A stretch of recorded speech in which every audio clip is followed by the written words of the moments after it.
बिस्मिल्लाहिर्रहमानिर्रहीम। अस्सलाम वालेकुम।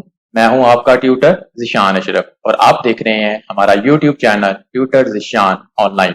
उम्मीद है कि आप सब लोग खैरियत से होंगे। तो शुरू करते हैं आज का लेक्चर। हमारे आज के लेक्चर का टॉपिक है indexing and hashing.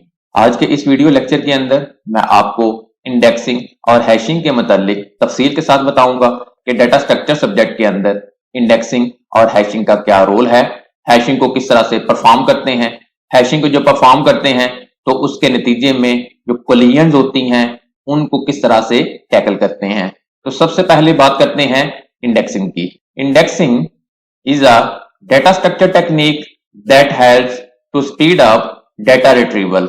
Indexing data structure के अंदर एक टेक्निक है जिसकी मदद से हम डेटा को स्पीडली रिट्रीव कर सकते हैं। इंडेक्सिंग टेक्निक ना सिर्फ डेटा स्ट्रक्चर के अंदर यूज होती है बल्कि कंप्यूटर साइंस के मुख्तलिफ फील्ड्स के अंदर भी यूज होती है।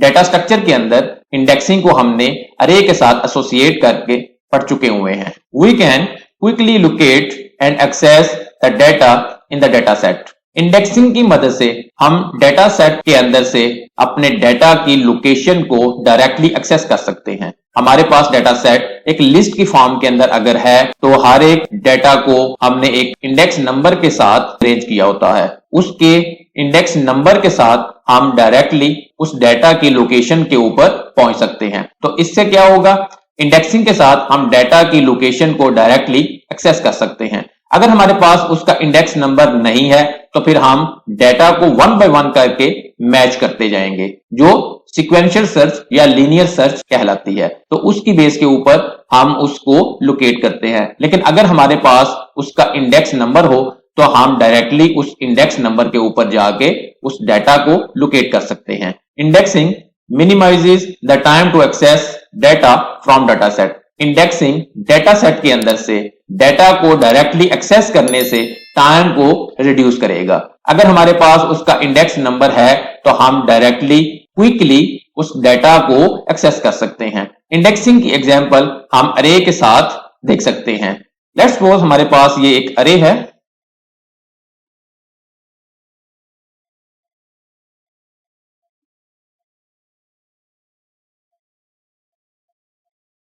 इसका कोई ना कोई नेम होगा और इसके ये इंडेक्सिंग है 1 2 3 4 5 6 एंड 7। इसके ऊपर मुख्तलिफ डाटा मौजूद है। Let's suppose 10 20 30 40 50 60 and 70। Let's suppose अगर हमारे पास किसी डेटा का इंडेक्स नंबर है तो हम उस इंडेक्स नंबर को यूज करते हुए डायरेक्टली उसकी लोकेशन के ऊपर जाके उसको एक्सेस कर सकते हैं। लेकिन अगर हमारे पास उसका इंडेक्स नंबर नहीं है तो फिर हम वन बाय वन करके उसको चेक करते जाएंगे। इस तरह से बगैर इंडेक्सिंग के हमारा टाइम ज्यादा यूज होगा। लेकिन अगर हमारे पास उसका इंडेक्स नंबर है तो हम डायरेक्ट एक्सेस मेथड के साथ उस लोकेशन के ऊपर मूव कर सकते हैं। इंडेक्सिंग को कंप्यूटर साइंस की मुख्तलिफ फील्ड्स जैसा कि ऑपरेटिंग सिस्टम है या डेटाबेसेस हैं उनके अंदर भी यूज किया जाता है। अब बात करते हैं हैशिंग की। What is hashing? Hashing is a technique of mapping a large chunk of data into small hash table using a hashing function. Hashing भी डेटा स्ट्रक्चर के अंदर एक टेक्निक है जो एक बड़े से डेटा चंक को मैप करती है हैश टेबल के साथ हैशिंग फंक्शन को यूज करते हुए। हैशिंग टेक्निक भी कंप्यूटर साइंस के अंदर मुख्तलिफ फील्ड्स के अंदर यूज होती है। इसके अंदर हैशिंग फंक्शन है जो उसकी हैश वैल्यू को कैलकुलेट करता है। The efficiency of mapping depends on the efficiency of the hash function use. Mapping की एफिशिएंसी डिपेंड करती है कि आप हैश फंक्शन को किस तरह से यूज कर रहे हैं। हैश फंक्शन की एफिशिएंसी हैशिंग के अंदर उसकी मैपिंग की एफिशिएंसी को इंक्रीज करती है। जितना बेहतर हैश फंक्शन यूज कर रहे होंगे उतने ही उसकी मैपिंग भी बेहतर हो रही होगी। It is a technique that uniquely identifies a specific item from a collection of similar items. Hashing भी एक टेक्निक है जो डेटा सेट की यूनिकली लोकेशन को आइडेंटिफाई करेगी। अगर हमारे पास काफी सारा डाटा मौजूद है और अगर हमें उसकी लोकेशन या उसकी इंडेक्सिंग का नहीं पता तो हम उसको सर्च आउट नहीं कर सकते। मिसाल के तौर पे लाइब्रेरी के अंदर बहुत सारी बुक्स पड़ी हुई हैं। अब अगर उसके अंदर किसी एक स्पेसिफिक बुक को अगर आपने सर्च करना है तो जब तक आप उसकी लोकेशन को फाइंड आउट नहीं करते आप उसको फाइंड आउट नहीं कर सकते। उसके लिए बुक की इंफॉर्मेशन को सीरियल नंबर के साथ लाइब्रेरी के अंदर मौजूद स्पेस को मैनेज किया जाएगा और उसको मैप करके उसकी एक यूनिक की निकाल ली जाएगी ताकि हमें आइडेंटिफाई करने में प्रॉब्लम ना हो कि लाइब्रेरी के अंदर वो बुक किस लोकेशन के ऊपर पड़ी हुई है। मैपिंग के अंदर दो चीजें होंगी, एक उसका इंडेक्स नंबर होगा और दूसरा उसकी इंफॉर्मेशन होगी कि कौन सी रो के अंदर किस किस्म की बुक्स आपको मिल सकती है। तो हैशिंग को यूज करते हुए आप लाइब्रेरी के अंदर अपनी मतलूबा बुक को एग्जैक्टली आइडेंटिफाई कर सकते हैं। अब बात करते हैं हैशिंग फंक्शन और हैशिंग टेबल की। What is hash function? The hash function maps arbitrary size of data to fix size data. Hash function arbitrary data size को मैप करता है एक फिक्स साइज के डाटा के साथ। It returns a small integer value which is also known as hash value. Hashing function एक small integer value को return करेगा जो हैश वैल्यू या हैश कोड भी कहलाती है। उसकी बेस के ऊपर हम उस डेटा को रिट्रीव करते हैं। बात करते हैं हैशिंग टेबल की। What is hash table? Hashing uses hash table to store the key values pair. Hashing table हमारे पास एक टेबल है जिसके अंदर हम की वैल्यूज के पेयर को स्टोर करवाते हैं। हैशिंग टेबल एक अरे की फॉर्म के अंदर भी हो सकता है कि जिसके अंदर उसके मुख्तलिफ इंडेक्सिंग नंबर हैं जिनको यूज करते हुए हम डेटा सेट को स्टोर करवाएंगे। The hash table then uses the hash function to generate an index। Hash table hashing function को यूज करते हुए इंडेक्स को जनरेट करवाता है और उस इंडेक्स की मदद से हम अपनी वैल्यू को स्टोर करवाएंगे। Hashing uses indexing technique to perform insert, update and search operations। Hashing table indexing technique को यूज करते हुए मुख्तलिफ ऑपरेशन जैसा कि इंसर्ट, अपडेट और सर्च ऑपरेशंस को परफॉर्म करता है। इंडेक्सिंग हैशिंग के अंदर यूज होती है। हैशिंग फंक्शन को और हैशिंग टेबल को समझने के लिए इसकी एक छोटी सी प्रैक्टिकल एग्जांपल को देखते हैं। Example of hashing. हैशिंग को समझने के लिए हम उसकी एक प्रैक्टिकल एग्जांपल देखते हैं। लेट्स सपोज ये हमारे पास एक लिस्ट है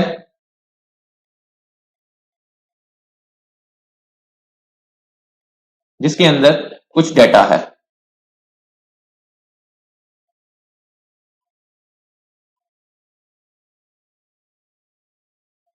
ये हमारे पास एक हैश फंक्शन है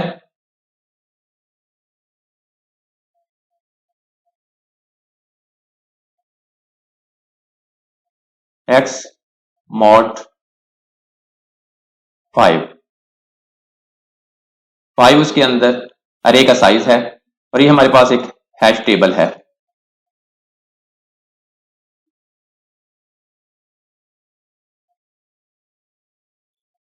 जो कि एक अरे है।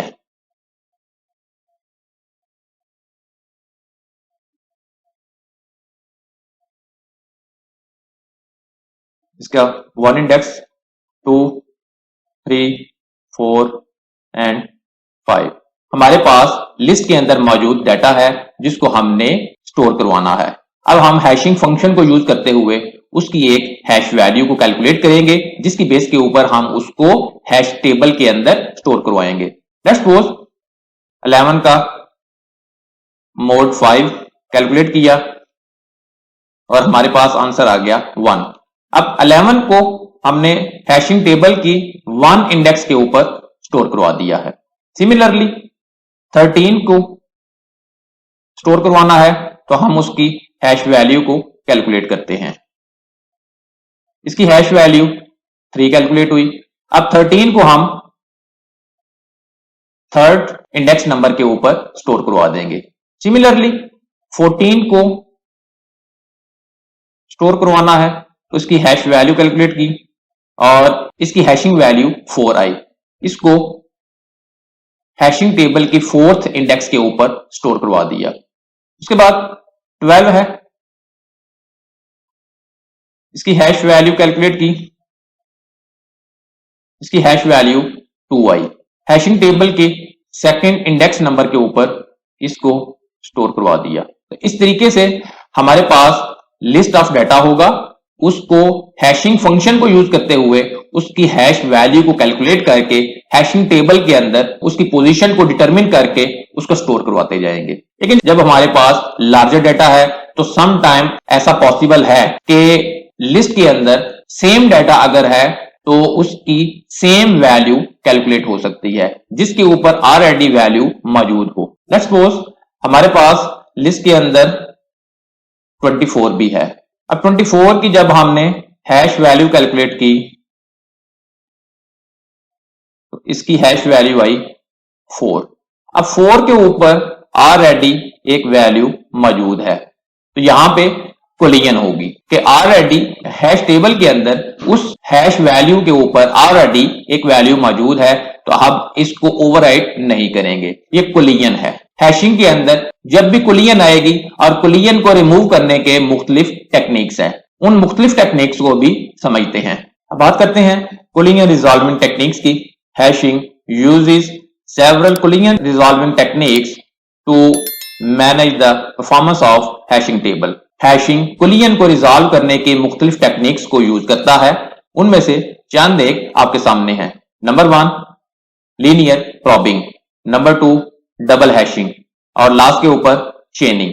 लीनियर प्रॉबिंग के अंदर जब कोलिजन आएगी तो हम देखेंगे कि जिस इंडेक्स के ऊपर वैल्यूज ऑलरेडी मौजूद है तो हम +1 करके उसके नेक्स्ट इंडेक्स को चेक करेंगे। अगर तो उससे नेक्स्ट इंडेक्स फ्री है तो हम उस इंडेक्स के ऊपर उस वैल्यू को स्टोर करवा देंगे और अगर वो इंडेक्स भी एम्प्टी नहीं है तो हम उसके अंदर +2 करेंगे और फिर उसकी हैश वैल्यू को कैलकुलेट करेंगे अनटिल अनलेस कि हमारे पास कोई ना कोई फ्री लोकेशन अवेलेबल होगी तो हम उस लोकेशन के ऊपर उस वैल्यू को स्टोर करवा सकते हैं। डबल हैशिंग के अंदर हम उसकी वंस अगेन +1 करके वही हैशिंग फंक्शन को दोबारा से परफॉर्म करवा सकते हैं।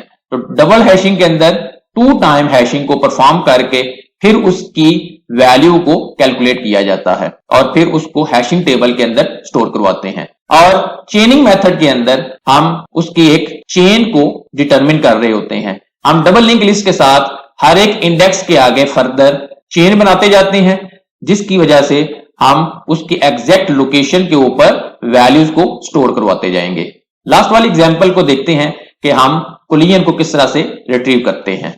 इस एग्जांपल के अंदर हमारे पास कोलिजन आई थी तो कोलिजन को रिजॉल्व करने के लिए अगर हम प्रॉबिंग मेथड को फॉलो करें तो 4 इंडेक्स से नेक्स्ट इंडेक्स 5 है तो हम 5 इंडेक्स के ऊपर 24 को स्टोर करवा सकते हैं जिससे हम कोलिजन से बच सकते हैं। और अगर चेनिंग मेथड की बात करें तो उसके अंदर हमारे पास एक लिस्ट है 1 2 3 4 और हर एक इंडेक्स के आगे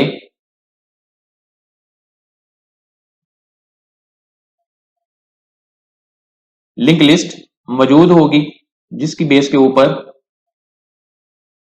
हम डेटा को चेनिंग मेथड को यूज करते हुए उसके ऊपर स्टोर करवाते जाएंगे। तो हर एक इंडेक्स आगे फर्दर मल्टीपल इंडेक्सेस के ऊपर मुश्तमिल है जिसके ऊपर डेटा को स्टोर करवाया जाएगा। ये था इंडेक्सिंग और हैशिंग का इंट्रोडक्टरी लेक्चर। आने वाले लेक्चर्स के अंदर हम हैशिंग को यूज करते हुए मुख्तलिफ प्रॉब्लम्स को सॉल्व करेंगे। अगर आपका कोई क्वेश्चन हो तो कमेंट सेक्शन के अंदर पूछ सकते हैं। वीडियो को लाइक और शेयर जरूर करें, हो सकता है आपके शेयर करने से किसी दूसरे का फायदा हो जाए। कमेंट सेक्शन के अंदर अपनी राय का इजहार करें और अगर अभी तक आपने हमारे चैनल को सब्सक्राइब नहीं किया तो सब्सक्राइब के बटन के ऊपर क्लिक करके साथ घंटी के निशान को दबा दें ताकि हमारी आने वाली हर वीडियो का आपको फौरन पता चल सके। अपना बहुत सारा ख्याल रखिएगा। अल्लाह हाफिज।